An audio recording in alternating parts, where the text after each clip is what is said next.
ensonga za Fred Kajjubi Lumbuye tezinaggwa olw'ensonga nti taata we yandireeta obuzibu mu nsonga zino nga bannayuganda bavuddeyo okwesonda okubaako omutemwa gw'ensimbi gwe baweza basobole okubanga bamununula okuva mu mikono gya gavumenti, naye ate taata we ayina embeera gy'ataddewo.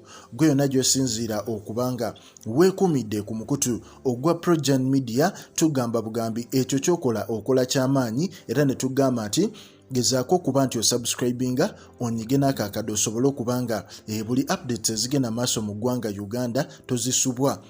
Updates zonna tuba tuzikutuusaako. Yes, fena tumanyi ensonga ezigenda maaso mu ggwanga Uganda, era nga essaawa zino omukulu Fred Kajjubi Lumbuye abangi gwe baali bamanyi nti essaawa yonna atuuka mu ggwanga Uganda kyaddaaki kyabaggwako nga omukulu ono teyasobola kujja, era nga ne poliisi byagikalidde ku matama nga nayo temanyi kyagamba abantu.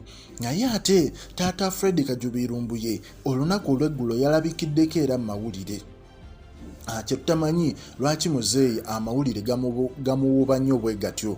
Omukulu ono yavuddeyo n'akakasa bannayuganda nti ye ng'omuntu asaba mutabani we akomewo ewaka e Uganda, emisango gyonna egimuvunaanyizibwa asobole okubanga omukulu ono agisaavinga bulungi nnyo mu ggwanga Uganda. Era muzeeyi ono yavuddeyo n'abanga ategeeza eggwanga nga gavumenti weetalina buzibu, era nga yeetaagira ddala mutabani we akomewo esobole okubanga emuvunaana emisango egimuliko, asaavinge emisango gye asobole okubanga ebbanga we liggwako aveeyo mu kkomera. Naye ng'ate ffenna tumanyi nti Fred enanga naye yavuddeyo n'agamba nti bo tebamanyi mayitire ga Lumbuye, naye ate bagezaako buli ekisobola okusobola okubanga Lumbuye bamufuna, era n'avaayo n'agamba nti essaawa zino ku ttebo yaabwe balina fayiro 15 ze bagezaako okupangapanga basobole okubanga Lumbuye watuukira mu ggwanga emisango gye gyafayiringibwa dda bagimusomera busomezi.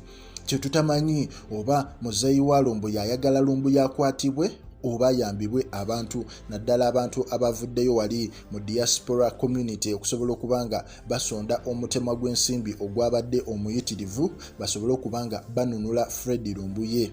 So mu mbeera eyo gwe naawe gy'osinziira osobola otuwa endowoozayo, naye nga ye muzeeyi yavuddeyo n'agamba nti omwana we bamuleete wano mu ggwanga Uganda asobole okubanga emisango gyonna egimuvunaanwa agisaavinga bulungi nnyo, asobole okubanga afuna emirembe. Kyetutamanyi oba gavumenti esobola okusiba Lumbuye ebbanga ettono oba eddene, kubanga byonna bisoboka olw'ensonga nti omukulu ono tetumanyi kiki mulimu lwaki government etuuse to that extent okugowinga deep okubanga emwetaaga okubanga atuuka mu ggwanga, oba olw'okuba ayina ebintu ebyenjawulo byazayogera ku nsonga za gavumenti zino.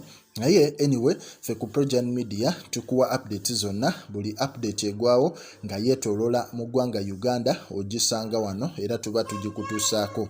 Subscribinga, likinga, era osobole okubanga okomentinga.